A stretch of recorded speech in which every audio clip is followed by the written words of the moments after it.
Okay, which of the terms in the conclusion are distributed? Both. Okay, are they distributed in the premises? Yes. Where is S distributed? This is simply in the major premise. Right, no I is S. And where is K distributed? In the minor premise. All K is I. Okay, so we don't have a distribution problem. Do we have a negative premise used anywhere? Yes. Then you have to have a negative conclusion, which you do, so that rule is not violated. So have we covered all the rules? Existential assumption is not violated, we've already said that. So it appears to be valid argument. The conclusion drawn is that there's no knowledge of substance. Now, if you don't like that conclusion, what are you going to have to do with it? You're going to be able to attack this logically? No, you're going to have to go after one of the premises as not being true. And that's not too difficult to do if you look at them, as a matter of fact. All right, the next exercise that we'll do. You try to throw each side trouble with that one. Okay, hold on. All right, number 3, everyone who smokes marijuana goes on to try heroin. Everyone who tries heroin becomes hopelessly addicted to it. Therefore, everyone who smokes marijuana becomes hopelessly addicted to it. Okay, is there a problem with this argument? The problem is that, well, I thought the problem at first was there was 2 universal premises, but... Well, before we even translate it, do you not see just in reading it that there's, what do we call this, an amphibole, an oblique reference here? Notice the first premise is everyone who smokes marijuana goes on to try heroin. Everyone who tries heroin becomes hopelessly addicted to it. Becomes hopelessly addicted to what? To heroin. Everyone who tries heroin. Therefore, everyone who smokes marijuana becomes hopelessly addicted to it, to marijuana. Okay. Or was it supposed to mean everyone who smokes marijuana becomes hopelessly addicted to heroin? That's what I interpreted. Is that the way you interpreted it? That's what I Okay. interpreted. If we do not interpret it that way, then it's going to be dismissed out of hand as committing the fallacy of equivocation. But let's take it in that form. So you want to leave it in it, then? Because if you change it to heroin, then it doesn't make, the conclusion doesn't make sense. The conclusion is everyone who smokes marijuana becomes hopelessly addicted to heroin. Oh, okay. All right. Okay, and we'll schematize that as all M is A, Okay. where A stands for people addicted to heroin. Okay? M is people who smoke marijuana. So all people who smoke marijuana are people who become addicted to heroin. That's the conclusion. All M is A. Now, if that's the case, what would be the major premise? All people who are going to try heroin are people who will become addicted to heroin. Okay, so you have the class, those who are addicted to heroin, and the other class is those who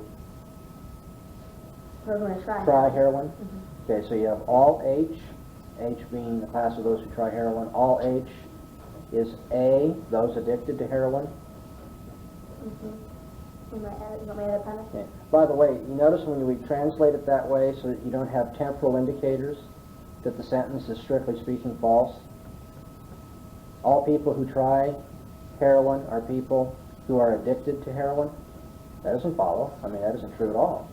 First time you try it, you can't be addicted to it. Okay, so A has got to be put, will become addicted to heroin, rather than presently are. Anyway, we'll put it as all H is A. Then the second premise would be what? All people who smoke marijuana are people who are going on to try heroin. Okay, all those in the M class who smoke marijuana are people who are in the H class will try heroin. So the first premise becomes all H is A, second all M is H, conclusion all M is A. Are we able to test this? Yes. Okay. Are any of the rules broken? I thought the rule of you weren't supposed to have two universals. Well, if you have two universals, then your conclusion must be universal. Oh, okay. And it is. Okay. Is the middle term distributed? Yeah. Okay, so we have no distribution problem. Is the, what term is distributed in the conclusion? M. Is it distributed in any premise? Yes. Yes, in premise 2. Okay, so the distribution rules are okay. We've already tested for existential assumption. So rule 6 taken care of. So we just have the quality rules, right? Do we have two negatives? Do we have any negatives? No. No, so we can't have any quality problems. So what do we conclude? This is valid? It passes. No. Okay. Valid. I guess it took me. Okay. So look at the conclusion. Everyone who smokes marijuana is someone who will become hopelessly addicted to heroin. That's a valid conclusion. Is it a true conclusion? Okay, so what are you going to go back and look for if you're arguing this point? You're going to look for a false premise, aren't you? In fact, you might, in this case, find a couple of false premises. I think that's why the author's doing this, is he's forcing, these conclusions on you logically that you know are not true. So you have to realize that a sound argument has to have not only a valid form, but also true premises. Okay, I think we're going to move on. Section 7.4 and 7.5 in Copy deal with syllogistic argument that is incomplete in one way or another. The first kind of incomplete argument is an enthymeme. He says on page 231, often only part of the argument is expressed, the rest being understood. And an argument that is stated incompletely, part being understood or only in the mind, is called an enthymeme.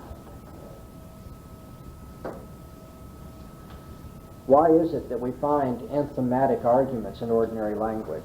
He says the reason's easy to understand. A large body of propositions can be presumed to be common knowledge. People don't bother to repeat as a proposition things that everyone takes for granted. Moreover, rhetorically, the enthematic way of expressing an argument is very powerful and persuasive. So you state one proposition and then go to your conclusion because you take it for granted your audience will be able to supply the missing proposition. And so he says on page 232, a cardinal principle in supplying suppressed premises is that the proposition must be one that speakers can safely presume their hearers to accept as true. And then we have just a piece of nomenclature for you to pick up on in the next paragraph. He says enthematic arguments are traditionally divided into different orders depending on which part of the syllogism has been left unexpressed. If the first premise is left unexpressed, it's a first order enthymeme. If the second premise is left unexpressed, it's a second order enthymeme. And if it's the conclusion that is not explicitly stated, it's a third order enthymeme.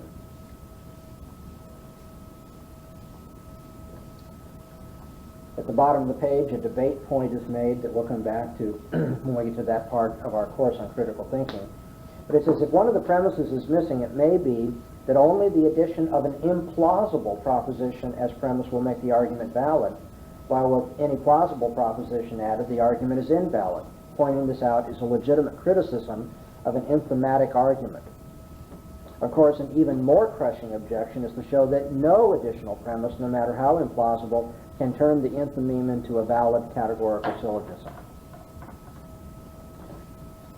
He says the difference between enthymemes and syllogisms is not a logical matter, it's only a rhetorical matter. And so we're going to test enthymemes in the very same way that we've been testing syllogisms up to this point. It's just that we're going to have to be clever enough to provide the missing premise in the enthematic argument. Okay, any questions about enthymemes? This is just a matter of supplying what is missing in a person's argument. Let's look at the next section before we do any exercises. 7.5 deals with sorites. He says, sometimes a single categorical syllogism will not suffice for drawing a desired conclusion from a group of premises. Somebody gives a couple of premises and draws a conclusion. You say, well, there's something missing here. Now, they got premises and a conclusion. What is missing here is not just one premise, as in an enthematic argument, but one or more categorical syllogisms that form a bridge from the opening premises to the conclusion. And when you have that kind of hidden information, or if you will, implicit argumentation, it's called a sorite. And for these, as he says on page 236, a stepwise process of argumentation must be resorted to, where each step is a separate categorical syllogism. So you end up with a chain of categorical syllogisms connected. How are they connected? The conclusion of the first becomes the premise of the second, and then you test each one of the links in the chain, remembering that a chain's no stronger than its weakest link. He says, where such an argument is expressed enthematically with only the premises and the final conclusion stated, it's called a sorites. Sorites may have 3, 4, or any number of premises. It's not very encouraging, is it? Could be a lot of work to analyze all this. But if you're going to do critical thinking, sometimes what you have to do is take this man's premises and his conclusion and construct the categorical syllogisms that are necessary to move from those premises to the conclusion. And then test every link in the chain to see if it's logically valid. Okay, any questions about sorites then? You're supposed to do all this stuff when you're debating? Well, a later part of our class will talk about what you're supposed to do when you're debating, because I don't know how to take your question. Oh. I would say implicitly, if you're going to understand a man's argument, you must do that, yes. But now whether you would do that in actually debating with him privately or publicly, that's another matter. That's a question of what is necessary to expose the structure of the argument and refute it. Sometimes, if you took a lot of time laying out, well, this argument has implicit in it all this, you might lose your audience completely. But if that's the only way to show that what he's been saying is invalid, then you might have to do it. So you're asking a question about debate and strategy. In terms of critical thinking, that's what you have to do. If people have 3 or 4 premises and a conclusion where it's not in standard form, you gotta, well, of course, one thing I do with my students is I'll send it back to them and say, you translate this into standard form. Don't make me do all that work for you. What are you taking for granted? But yeah, if you're analyzing Leibniz or Bertrand Russell or somebody you can't send home to do his homework over again, you have to do this. You have to try to figure out a way to make it work. Or maybe it's somebody you like Calvin. And somebody says, well, I don't buy this argument. It doesn't seem valid to me. And then you want to show that it is valid, you'd have to construct the intervening steps of categorical syllogism. All right, now that we understand what enthymemes and sorites are, let's back up and do a couple. Section 7.4 dealt with enthymemes, and we have exercises on page 233. Name the order and discuss the correctness of each of the following enthymemes. Write the arguments in standard form, adding a missing premise or conclusion to make the completed argument valid if possible, using parameters if necessary. You notice how every step along the way we're again, you might have to do something that you've just learned or previously have learned. So now we know how to use parameters, we know how to translate. What we're learning here is how to provide a missing premise. And I'm not going to do everything. Let's just see if we can figure out what the missing premise is. Number 2, the soul through all her being is immortal, for that which is ever in motion is immortal. Okay, so we have one premise here that says the soul is immortal. All things which are souls are things which are immortal. That's the conclusion. The premise is that which is ever in motion is immortal. All things which are in motion are immortal. Now, how am I going to get from things in motion are immortal to the soul is immortal? There's an implied understanding that all things possessing souls are possessing immortal souls. Okay, you can give up the language of possessing soul. I think you can just use all souls. The conclusion is all souls are things that are immortal. The only premise given to us is things which are in motion are always in, things which are always in motion are things that are immortal. So now what premise is missing?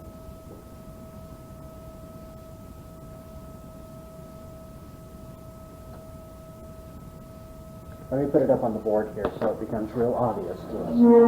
This is not difficult. You're looking for what will probably be a middle term that is missing, or a connection to a middle term that is missing. So it's not right, the missing term isn't that souls, all souls are immortal souls. Well, that's not missing, because that stated the very first thing. The soul through all her being is immortal. That's the conclusion. All S is I. All souls are immortal. Okay, so now we have a premise here about things that are immortal. That which is ever in motion is immortal.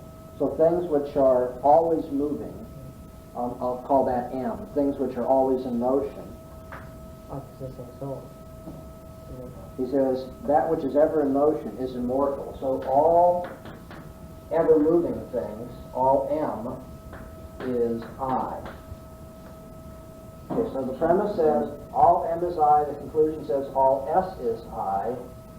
How are we going to get from here to here? What's missing?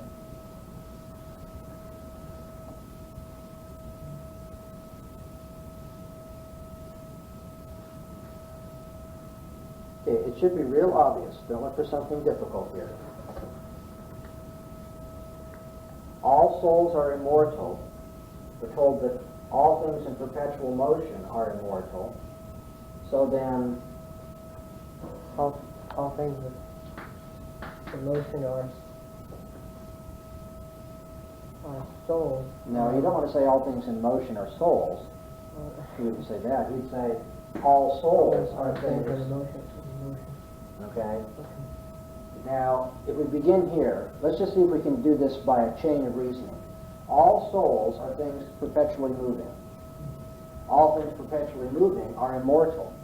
So you see S goes to M covers this M, so you have S and I now covered, so all S is I. All souls are things which are immortal. Is valid. Okay, is this a valid argument?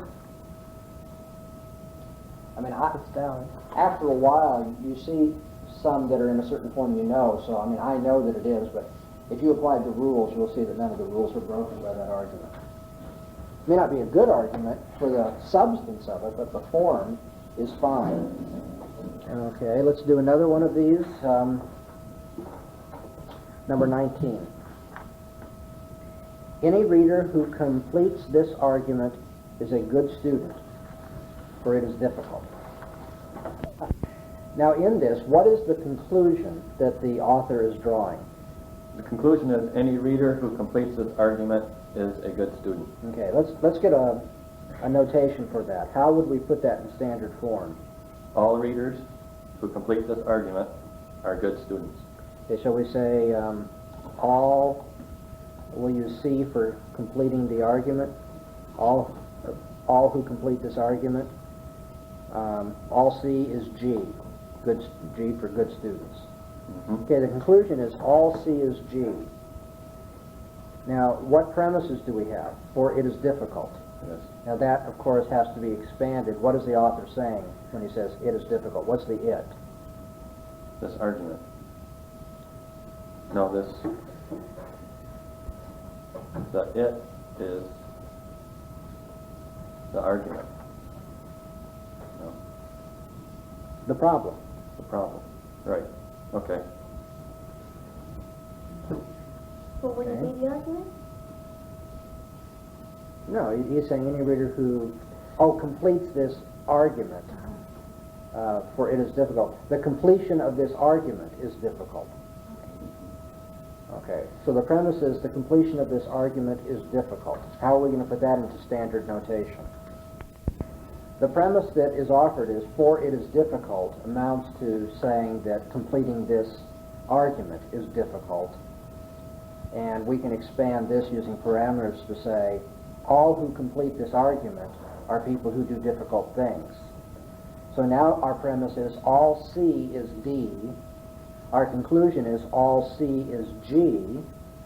And to supply the missing premise, we have to get D and G together in that second premise. And so, can you now supply the missing premise at long last? Yeah. It would be all people able to complete difficult arguments are good students, All people able to complete difficult arguments. which would be D. So All D is is G. G. People who are good students. Okay, so now putting it together, all C is D, all D is G, therefore all C is G. And of course, I think you can see just by looking at it by transition that that argument is a valid argument. But does everyone understand how we went back and rewrote the argument to supply the missing premise? Yeah, If you don't understand in a more intuitive way, most of these I think you can see intuitively if you just look at the content. But if you don't, by writing out your premises in notation and remembering what each notation refers to, in this case we saw that we had a premise, all C is G, all who complete this argument do things which are difficult, and a conclusion, all who complete this argument are good students. So we have C and D, C and G, and somehow we've got to bring those together, and the only way to do so is by using D and G as connectives. And so we have to have some kind of premise that mentions those who do difficult things and those who are good students. And that's exactly what's been supplied, so that's a good answer. Let's just do one of the sorites on page 237. Translate each of the following sorites into standard form and test its validity, and we'll choose as our exercise number 2. Do you have any difficulty with this, Melissa? Yes, I had difficulty in changing the sentence, such as Jenkins is always blundering, into a proper categorical form. Right. That's why this textbook is set up in a recursive fashion of teaching. In order to do this exercise, you need to go back and apply the things you've learned previously. So at one point, he taught us how to translate non-standard propositions into standard form. So you have to go back and it's like, do that step, and then you put it all together and do the step of testing it, so forth. It's not like, okay, now we have a new direct type of exercise to do. This is now an exercise that is made up of applying 2 or 3 other things that we've learned previously. So number 2 gives us the conclusion, Jenkins is inexperienced and argues with 3 premises. No experienced person is incompetent, 1.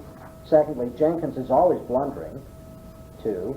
And then lastly, as a premise, no competent person is always blundering.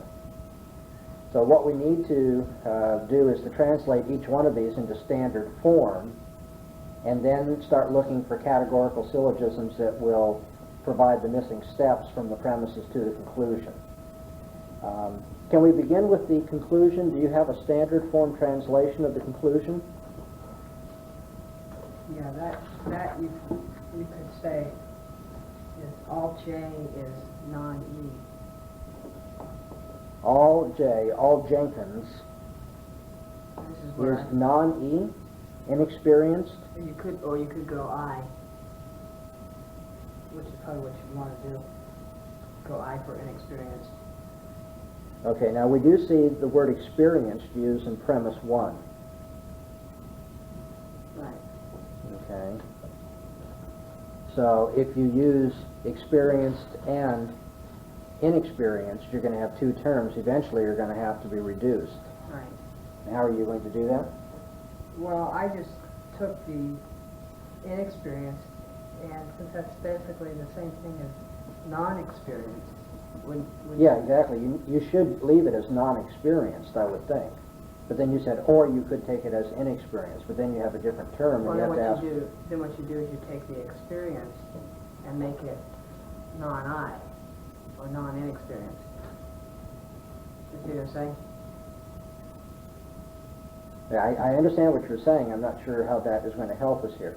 Let's stick to the conclusion. All Jenkins are things which are, you're going to say non-experienced. Non-experienced. Okay, so here we have non-I.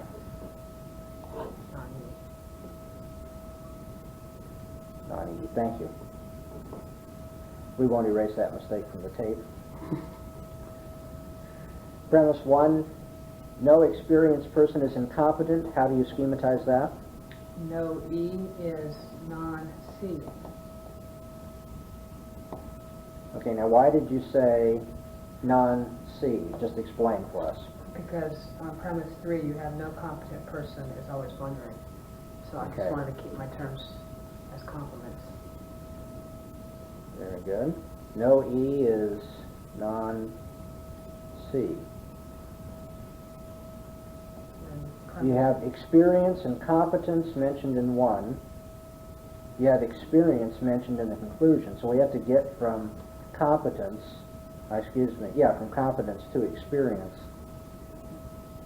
How do you translate premise number 2? all J is B.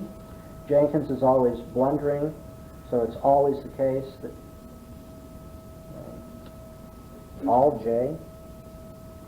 This is the problem I had. When we translate Jenkins as a class, it's both all and some. And So I wasn't so, sure whether I should be taking both or just one of them. well, you have to try it both ways sometimes, according to the book. But Jenkins is always blundering.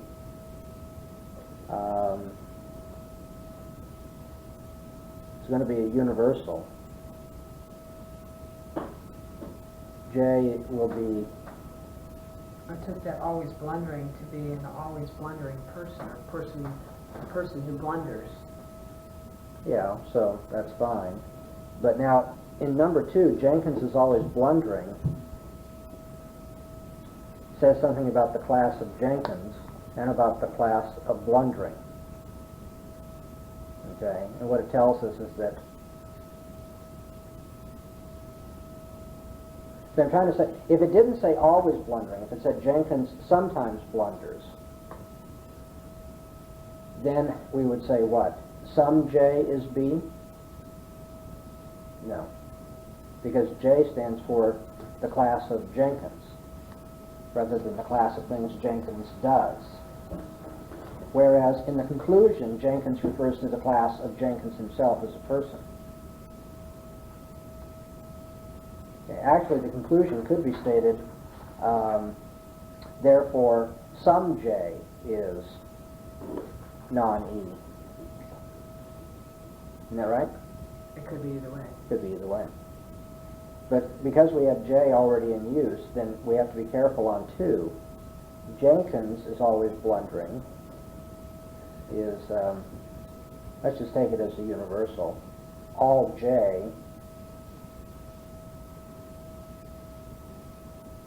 It's B. is B. What about the always in there?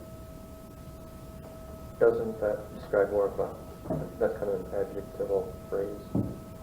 Yeah, but it's an important point. It's a quantifier that we can't overlook. Like a person And that's again, always wondering? remember, another quantifier could be used, sometimes, in which case that always and sometimes should be schematized differently. It doesn't want to put it all in the beginning, isn't that? No. No, it doesn't fit right here. But what would happen if you say, all Jenkins are people always blundering? But they're not always wondering. So it says That is, kind of build the always into the description of the class, people Yeah. who always blunder. Yeah. Yeah, because that's what I did. Okay, I think that probably is the way to go. Let's do that then. So the second one becomes all J is, what does it say, B? People who always blunder. And the third premise, no competent person is always blundering. Becomes no competent person is the person who always blunders. No C is B. Okay, now, for the sake of those listening by tape then, our translation of the 3 premises in the conclusion is this. Number 1, no E is non-C. Number 2, all J is B. Number 3, no C is B. And our conclusion, all J is non-E. Okay, let's begin to reduce some terms or to put together some categorical syllogisms that are implicit here. What's the first step? First step was I took number 1 and number 3 for the premises, and I took them together, all, and I made no E is non-C, and I obverted it and got all E is C. Okay, perform an obversion on 1 and you get all E is C. Next? Then I took the third premise, no C is B, and from the conclusion of those two I got no B is E. Okay, all E is C, no C is B, and you brought as your first conclusion then, No B is E. no B is E. All right, so we're now at our first sub-conclusion, no B is E. What step do you want to take next? From there I took the second statement, all J is B, Okay, and combining that with the sub-conclusion, I got no J is E. okay, let me just repeat this.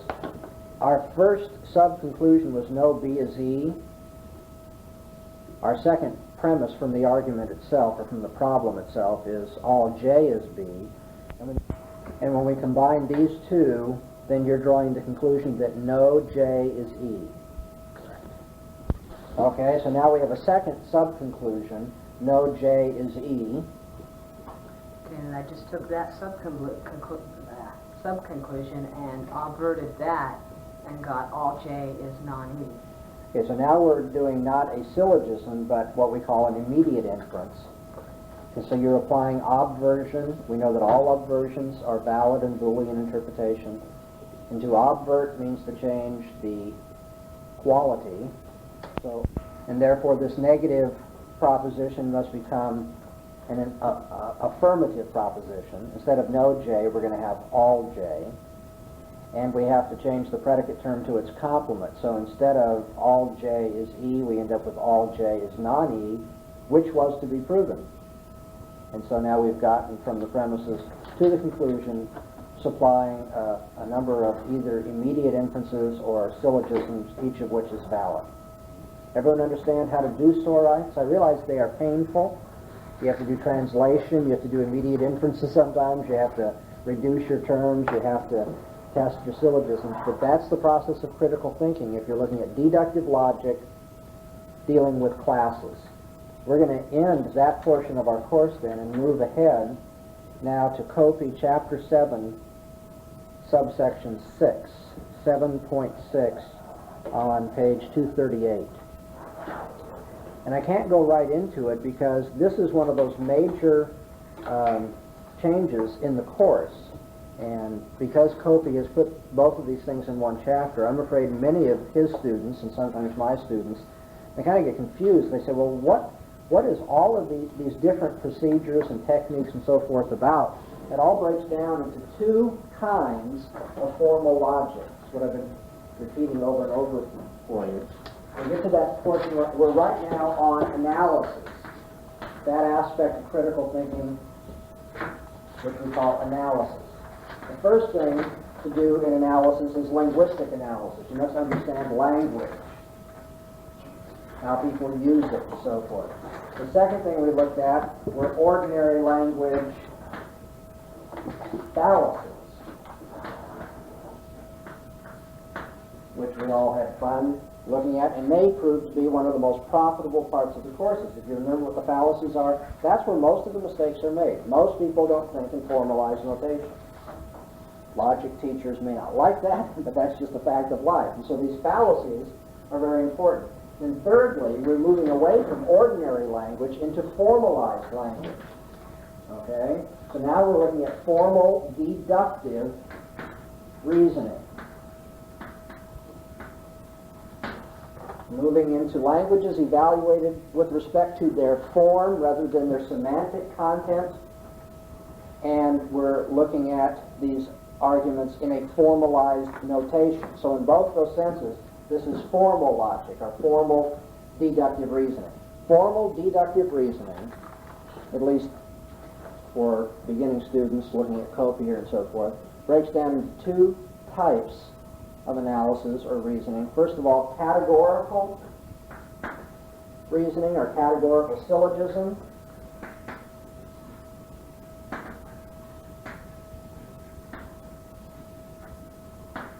And categorical syllogism, as I have said repeatedly, only deals with three words, essentially: all, some, and not. So this is the logic of all, some, or not, or to put it even better, it's the logic of class inclusion and exclusion. It's the logic of classes. How do different classes of things relate to each other? By inclusion, exclusion. All things, some things, not all, or some not. So it's just these three words, really. And what we have been studying, after we got to the place that we learned how to test a categorical syllogism, what we've been studying is how to put the things we hear in ordinary language into standard form. That's basically what we've been doing this morning after we looked at the rules for testing categorical syllogisms. But categorical syllogism is not the only kind of formalized logic that we deal with. There's a second that we're now turning to. And what I'm getting at is it concerns me a little bit as a teacher that Copy is turning to a different kind of reasoning in the middle of this chapter, all under the rubric of arguments in ordinary language. And so I want you at least to see the seam or to feel the bump we're going over. We're now turning away from arguments that deal with all, some, and not. Now here's Copy's way of explaining that. On page 238, he says there are different kinds of syllogisms taking their names from the kinds of propositions they contain. The next paragraph, we may think of categorical propositions as simple. Notice up on the board I call this categorical syllogism. That's syllogism dealing with simple propositions. And the propositions have to do with classes and their inclusion or exclusion. And then he says, we may think of categorical propositions as simple in contrast to compound propositions that contain other propositions as components. With that one sentence, Copy makes a major turn of the truck here, and he starts looking at something different now.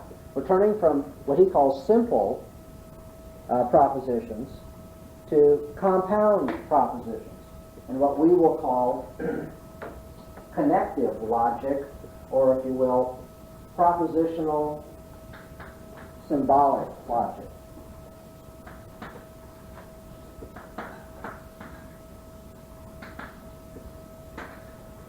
Now the first part of this, however, doesn't deal with symbolic logic per se. We're going to get more into that in the next chapter.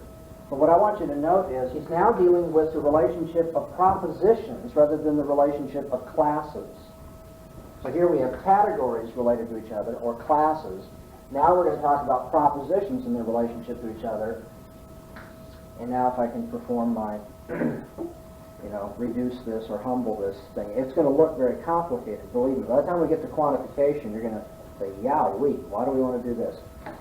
We're only dealing with now learning how to use the terms and, or, if, then. This is going to be the logic of and, or, if, then. Not is also in there, but I've mentioned that already. And, or, not, if, then. So do you all catch the significance then of the shift that's being made? We're moving away from the relation of classes of things, where we have the class of drunkards, the class of men, the class of sailors, and what their relationship might be. We're moving away from class relationships, category relationships. We're now moving to propositional relationships. How do propositions relate to each other? And for that, we relate them with the words and, or, not, if, then.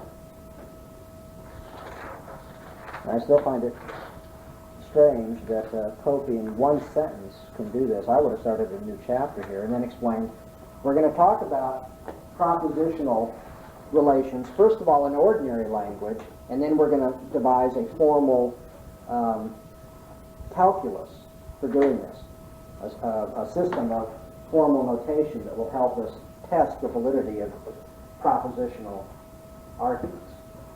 Anybody have any questions? You could call this again connective logic, how propositions connect with each other, and, or, if, then.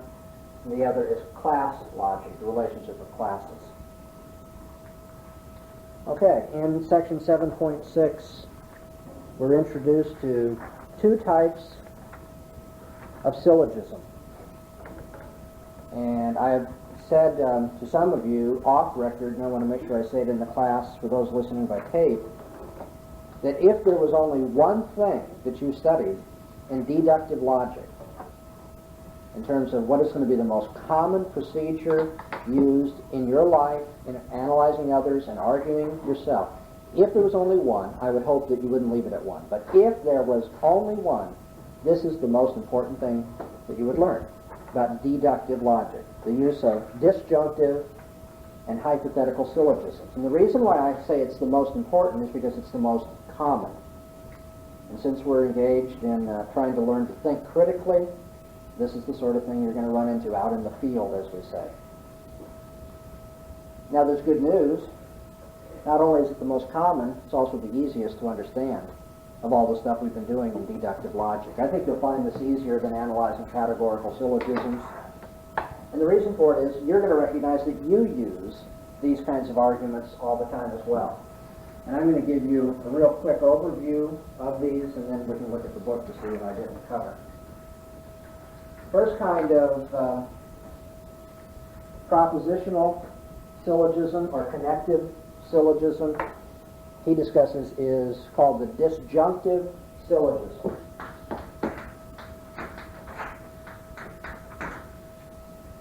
Okay, a disjunctive syllogism, first of all, lays out two options, this or that. I'm just going to schematize it as A or B. My first premise, then, is a compound premise. Notice that there are two propositions referred to here, A and B, and they are related to each other in terms of the disjunct or. Okay, we say the Dodgers won the World Series, or the Giants won the World Series. Is that asserting that the Dodgers won the World Series?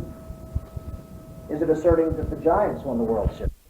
In terms of the way we use the word or in logic, both might be true. When I say A or B, all I'm saying is at least one of these is true.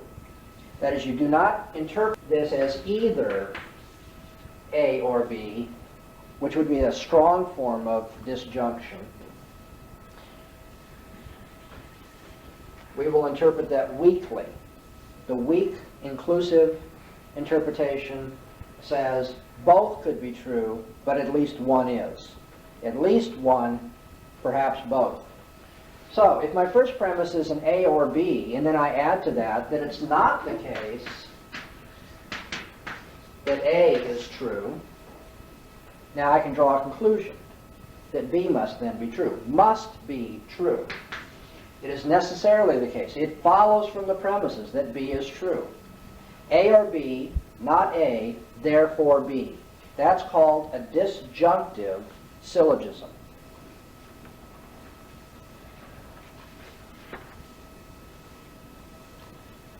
And just to reinforce what I said about this being not only the most important, but the easiest part of the course, my guess is if you stop and think about your ordinary discourse, you use disjunctive syllogism explicitly or implicitly all the time. Okay?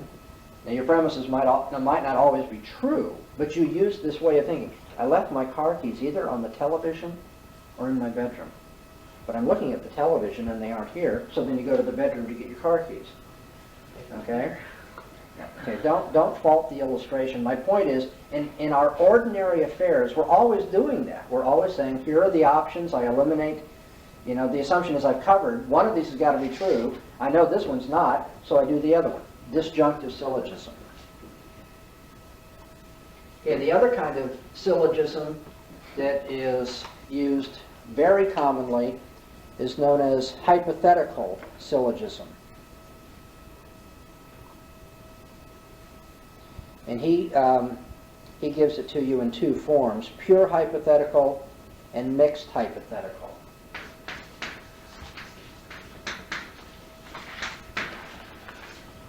A hypothetical syllogism is one where you have a premise that relates two propositions in an if-then relationship. An if-then relationship. If this, then that. I'll say if P, then Q.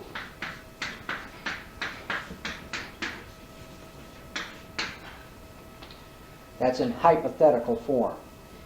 In the proposition if P, then Q, is P being asserted as true? Pat? If I say if P, then Q, is P being asserted to be true? No. No, because it says if P. Is Q being asserted to be true?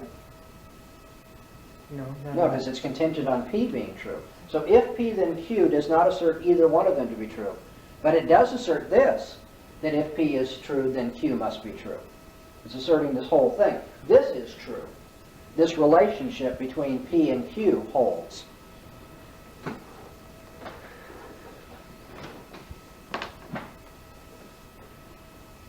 All right, now, your author says a pure hypothetical syllogism is one that contains only conditional propositions.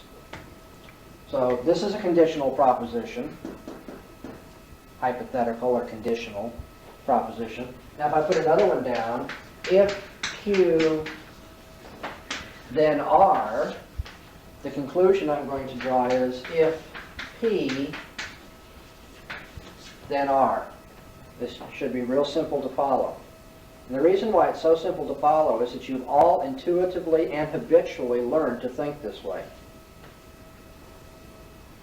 Geometry, sometimes called rules of transition. But you do this in ordinary life. You say, well, if this is true, then that's true. And if that's true, then this is true. Then going back, if the original thing is true, then the last thing is true. If P, then Q, if Q, then R.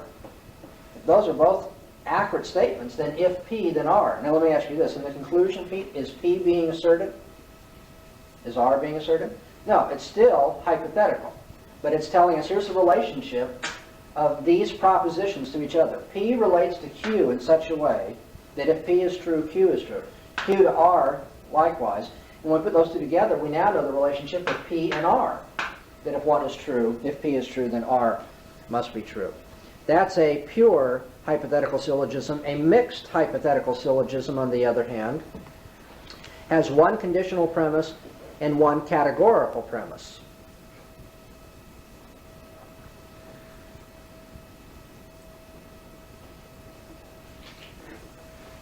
A categorical premise is not compound, is it? It's simple. So if you can look up here on the board, I want to show you what this amounts to, just so you can visualize it. A mixed hypothetical, I have two hypothetical premises. One, if P, then Q. I have a second one, if Q, then R. Now I'm going to give you a different kind of syllogism. I'm going to erase the hypothetical part of this, and I'm just going to put one proposition there. Now it's not a relationship between propositions, it's just a simple categorical statement of P. And when I do that, all along I've asked you, is P being asserted, is Q being asserted? Now is P being asserted? Yes, that's the assertion of P. Now if I assert P, what am I going to assert in my conclusion? Q. Q. Again, this is not advanced stuff. And it's not advanced because it's part of everyday life. We think hypothetically, if P then Q, well I know that P is true, therefore Q must be true. Okay, now what I put up here on the board is known as modus ponens, is the technical term. Modus ponens, meaning the method of affirmation. If P then Q, then I affirm what was the antecedent in the hypothetical proposition, and I conclude by affirming the consequent in the hypothetical proposition. Now I want to look at a corresponding fallacy. In fact, it's probably, in my estimation, this is anecdotal, not systematic, but in my estimation, this is the most common fallacy made in ordinary discourse people make. What I have here on the board is a legitimate form of argument. If P then Q, P, therefore Q. How about this though? What if we say if P then Q and assert Q instead of P and then conclude, well then P must be true. If P is true, then Q is true. Well, I know Q is true, therefore P must be true. It happens all the time, and it's called the fallacy of affirming the consequent. The fallacy of affirming the consequent. If you affirm the consequent, you have no right to affirm the antecedent.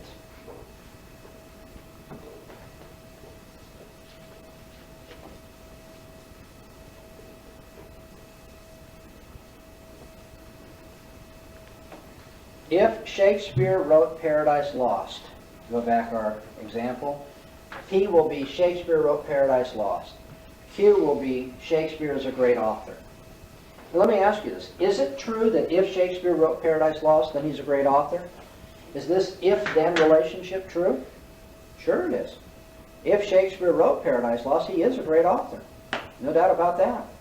Because whoever wrote Paradise Lost is a great author. But now what am I going to do? I'm going to say, well, Shakespeare is a great author. I know Q to be true, but the thing is, he may be a great author for some other reason altogether. It has nothing to do with P, that he wrote Paradise Lost. And so when I say if P then Q and assert Q and conclude P, I have committed the fallacy of affirming the consequent. Now there's a related, appropriate way of arguing. If I say if P then Q and I deny Q, I say not Q, then I may conclude not P. And this is called modus tollens, the method of denial. The method of denial. If P then Q, well, I deny the consequent, Q.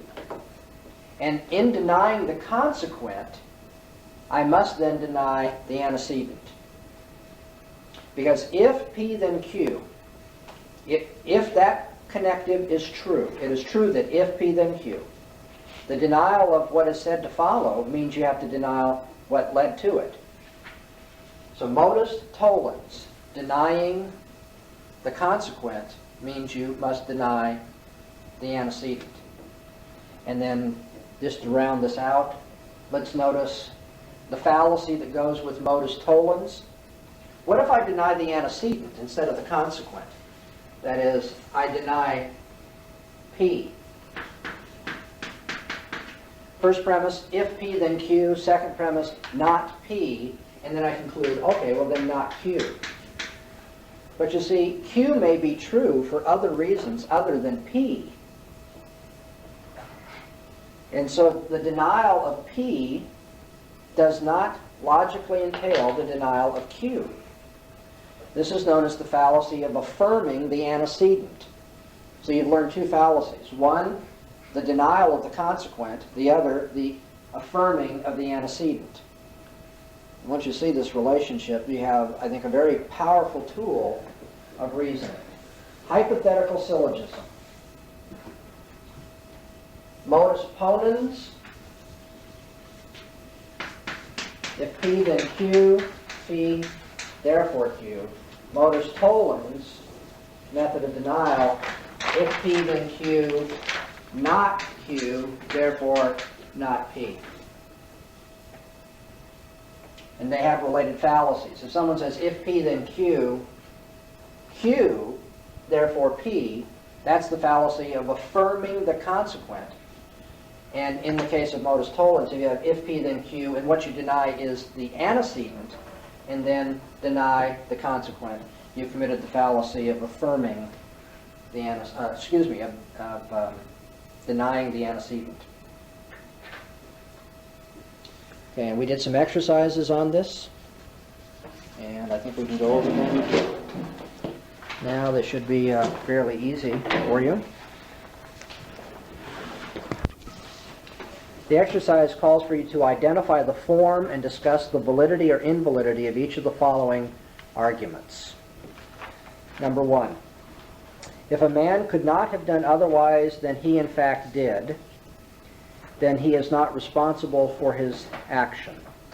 But if determinism is true, it is true of every action that the agent could not have done otherwise.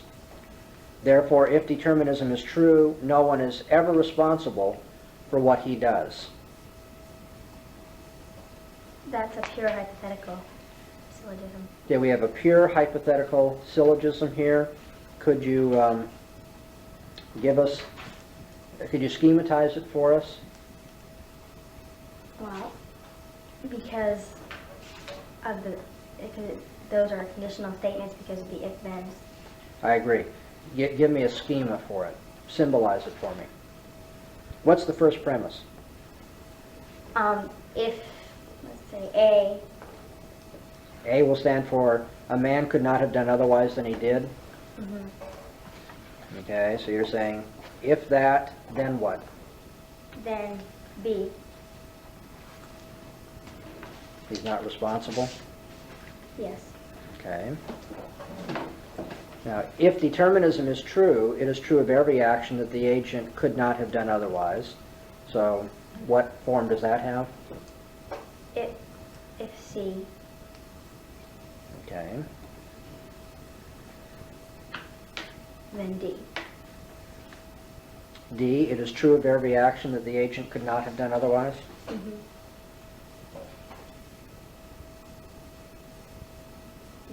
Therefore, if C, But I think you can see that's not going to work, no, is it it? isn't going to work. Okay. Why don't you say, with respect to, you started with A as a man could not have done otherwise than he did, and B as he's not responsible. Okay, then 2 becomes, if determinism is true, we'll call that C, then it's true of every action that the agent could not have done otherwise. That's the same as A, isn't it? Yeah, okay. Just stated more broadly. So, if A, then B. If C, then A. The conclusion, if determinism is true, no one is ever responsible for what he does. You have If determinism is true is C, then no one B. is ever responsible is B. Okay, now is that valid? Yes. Sure it is. If C, then A. If A, then B. Therefore, if C, then B. Although I find it easier to schematize these using letters that'll help me remember what's in them. So you okay. kind of threw me there, but that's okay. Number 2. There's too many words. I can't have anything more to do with the operation. If I did, I'd have to lie to the ambassador. And I can't do that.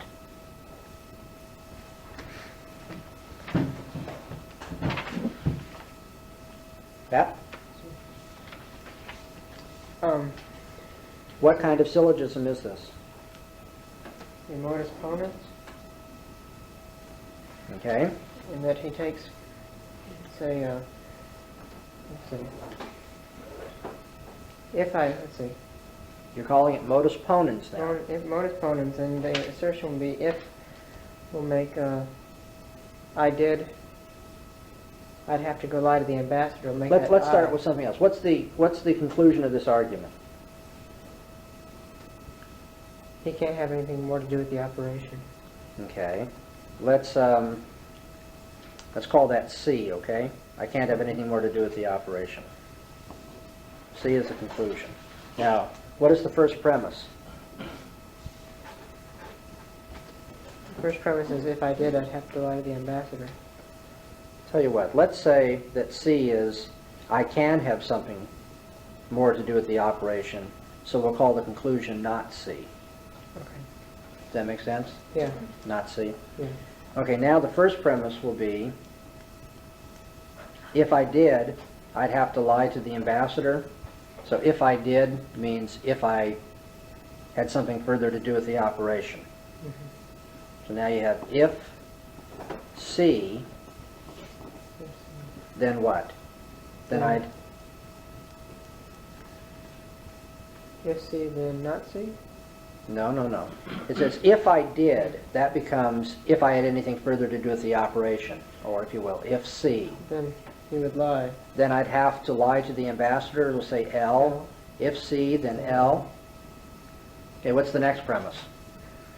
He can't do that. Okay, so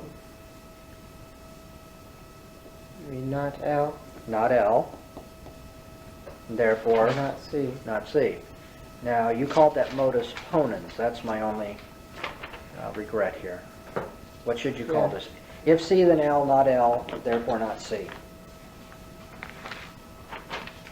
That's modus tollens, Right. the method of denial.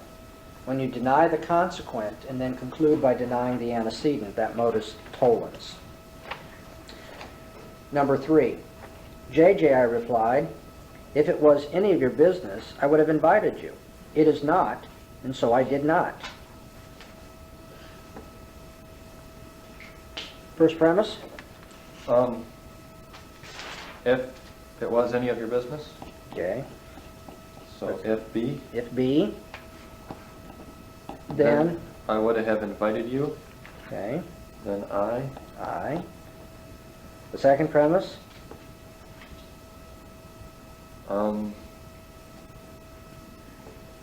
Second premise is, it is not It is not what? your business. Okay, so that's a denial of what? Of B, Of B. So you have not B. And the conclusion?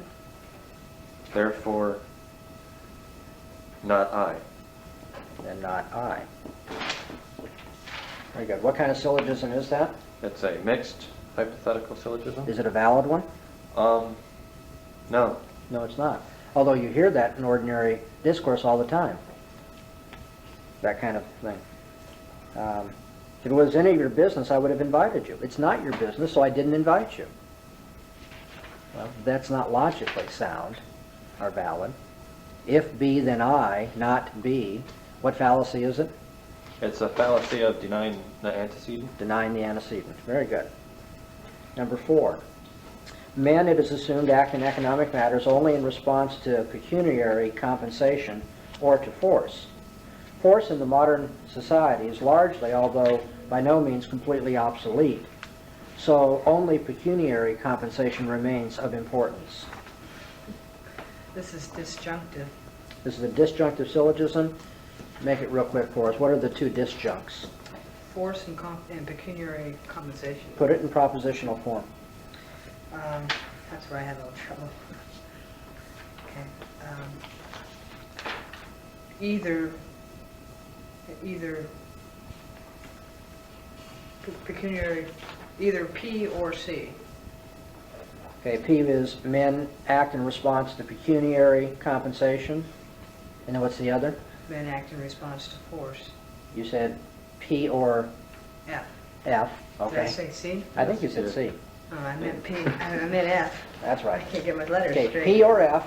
What's the next premise? Not F. Not F, because force is completely obsolete. Therefore, Therefore, P. very good. So it's a valid disjunctive syllogism. Now, I would quibble over some things here having to do with ambiguities and so forth. My problem. One talks about what causes men to act, and the other is of what is of importance, but that's okay. And he doesn't deny either one, though. He That's the does. thing. He denies Well, F. He says it's largely, although by no means completely obsolete. Okay, but you're trying to get the general skeleton or force of the argument, and it's a disjunctive syllogism. Okay. I just want to make sure that Okay. it wasn't. I got you. Number 5. If each man had a definite set of rules of conduct by which he regulated his life, he would be no better than a machine. But there are no such rules, So men cannot be machines. I said that there's a fallacy of denying antecedent. Very good. That's an if P then Q, not P, therefore not Q argument. The reason why I want you to go over so many of these is you really need to, once you catch on to this, it's an extremely powerful tool. People are always denying the antecedent or affirming the consequent. Number 6, Smith is the fireman or Smith is the engineer. Smith is not the fireman, therefore Smith is the engineer. Disjunctive? Okay, is it valid? Yes. Right. Smith is the fireman is A. Smith is the engineer is B. Smith is not the fireman, which affirms B. No, it Or denies denies A. B. Denies A. Mhm. And then you affirm B. That's the problem when Yeah, you guys affirm go to B. these A's and B's when there's nothing like that. I would have said F or E, not F, therefore E. At least I can keep track of what I'm talking about in the argument without writing it down. Number 7, if the first native is a politician, then the first native denied being a politician.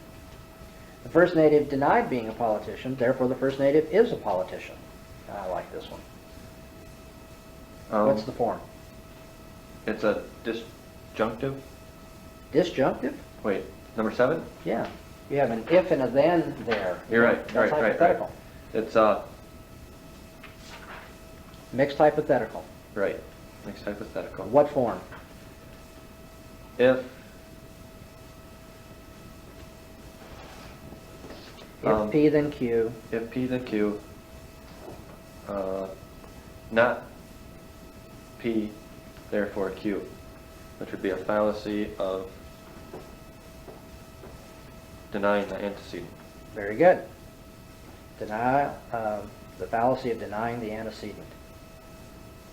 Number 8, if the first native denied being a politician, then the second native told the truth. If the second native told the truth, then the second native is not a politician. Therefore, if the first native denied being a politician, then the second native is not a politician. That's me, isn't it? What's the form? It's purely hypothetical, And is it valid? and yes, I have it as valid. Okay, number 9. If Mr. Jones lived in Chicago, then Jones is the brakeman. Mr. Jones lives in Chicago, therefore Jones is the brakeman. That's a mixed hypothetical modus ponens. Right, and modus ponens is valid, correct? If P then Q, P, therefore Q. Okay, one more, number 10. If the second native told the truth, then the first native denied being a politician. If the third native told the truth, then the first native denied being a politician. Therefore, if the second native told the truth, then the third native told the truth. All right, we'll have S stand for the second native told the truth, and F will stand for the first native denied being a politician. So our first premise is that if S, then F. For the proposition that the third native told the truth, we'll use T. So our second premise is if the third native told the truth, T, then 1, the first native, denied being a politician, which we've already called F. Okay, just to review, the first premise then is if S, then F. The second premise is if T, then F. And the conclusion that is given to us in the problem is, therefore, if the second native told the truth, then the third native told the truth. The second native telling the truth is what we called S. Therefore, the third native told the truth, which we have called T. So the conclusion is if S, then T. If S, then F.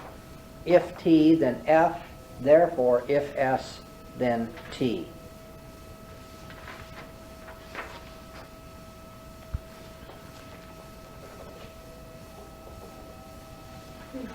What kind of argument is this? Modus ponens? Well, let's start with what kind of syllogism is it? It's a pure syllogism. A what? Pure syllogism? A pure what syllogism? Pure hypothetical syllogism? Thank you. There are a lot of pure syllogisms that aren't hypothetical. Okay, a pure hypothetical syllogism. You have all hypothetical assertions relating propositions in an if-then pattern. Is it a valid one? Yes. It is. First premise is if S, then F. The next premise is if T, then F. The conclusion is if S, then T. It'd be backwards.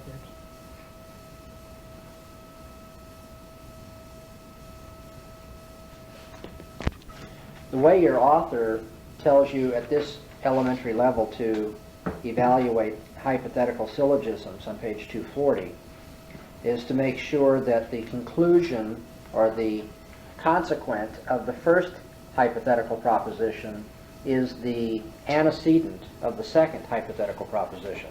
So that if you go if S then F, F would have to be the antecedent in the next proposition, if F then T. And then you could conclude if S then T. But since we don't have that configuration, on the simple rule that you've been given, you know that's invalid.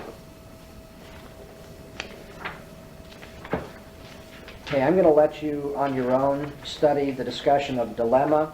We'll come back to that later in the course when we talk about debate techniques. The dilemma, as he points out, is mainly a rhetorical tool. It's not so much a matter of learning the procedures of logic, but it's a very valuable discussion that he has here, especially the three ways of defeating an argument that's formulated as a dilemma. You can escape between the horns, or secondly, grasp the dilemma by the horns, or thirdly, formulate a counter dilemma. And I hope when you read that you found that entertaining, the counter dilemma. Okay, what we have been introduced to then is the new, or the second part of deductive logic, compound propositions or connective logic. And we have first seen it in ordinary language. That's why it came up in this particular chapter. When we turn to chapter 8, we're going to be looking at this in terms of symbolic logic. We're going to go to a formalized notation. And the first thing chapter 8 does is show us how to use the symbols, and then chapter 9 will give us a method for testing syllogisms that are in that symbolic form, the method of deduction. So what I'd like you to do for tomorrow